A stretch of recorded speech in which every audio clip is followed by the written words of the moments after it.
tonight, and with another season of cult films in the Moviedrome. So, take your seats, please, and be warned that the first film tonight, Mad Max 2, is a violent science fiction excursion into a future post-nuclear world. The Dukes of Hazzard meets the Terminator.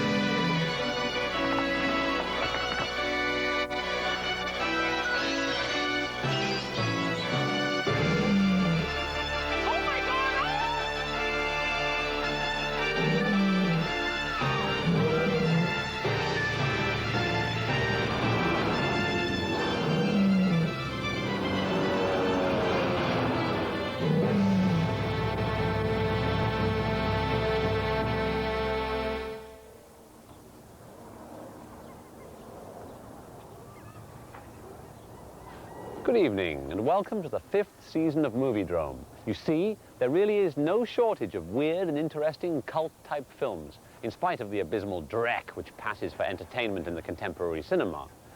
In keeping with our traditional policy of only presenting the most positive and uplifting visions of the Dream Factory, we have 3 pictures depicting Hollywood as hell: Day of the Locust, Inserts, and Robert Aldrich's The Big Knife. Aldrich remains the most prolific Moviedrome director, but he receives strong competition this year from Canada's own David Cronenberg. We're presenting the TV premieres of Dead Ringers and The Depraved Rabid, perhaps Mr. Cronenberg's most horrible and brilliant film. We have directorial offerings from Orson Welles, Larry Cohen, Clint Eastwood, Stanley Kubrick, and Henri-Georges Clouzot, and sterling performances by Dennis Hopper, Vincent Price, Ed Harris, Ida Lupino, Bob Hoskins, Shelley Winters, Peter Sellers, and Marilyn Chambers. We have a giant alligator in the New York sewer system,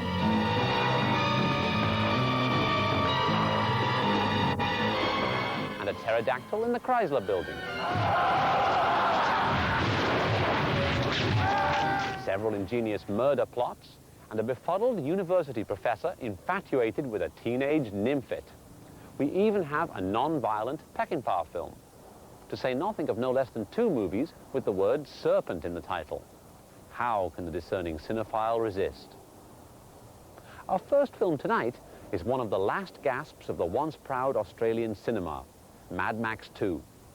Mad Max 1, you may recall, was a low-budget science fiction action thriller which introduced Mel Gibson to the agog world. Mad Max 2 is that rare thing, a sequel which is actually better than the original. The only other instance I can think of is For a Few Dollars More, the sequel to A Fistful of Dollars.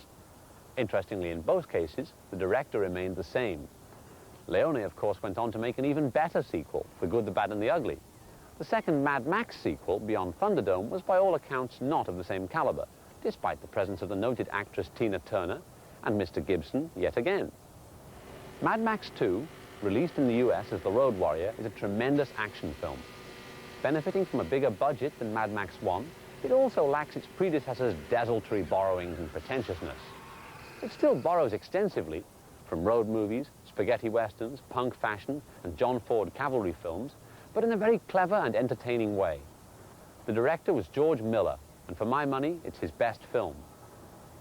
But what's best for the discerning viewer isn't always what's best for our favorite planet. And Mad Max 2 really should have been forced to file an environmental impact report before beginning shooting. What with all the burning tires, blazing diesel fuel, wasted petrol, and the inevitable mounds of styrofoam cups and flattened beer cans dumped in the desert, Mad Max 2 and all of its ilk of action films stands as a major ecological menace. As do all motion pictures, when you consider the volume of toxic chemicals produced by the processing laboratory and ultimately dumped into the groundwater and the sewage system of the unhappy city where the film is edited. Films are a petrochemical process and a waste-intensive industry. And if this relatively humble offering is bad, what about a 30 or a 40 million buck explodorama such as Die Hard 3 or Terminator 9? Can you imagine the amount of pollution generated by Arnold Schwarzenegger's camper or Mel Gibson's Learjet? Ultimately, of course, his tirade means nothing. Film's a big business, like napalm manufacture or the second-generation Concorde. But to reduce waste in the entire entertainment business, don't watch big-budget Hollywood movies, which are disproportionately idiotic in their excess. Don't ever watch commercials or rock videos for the same reason, and stay tuned to Moviedrome, home of the lower-budget, marginally ecologically sounder films.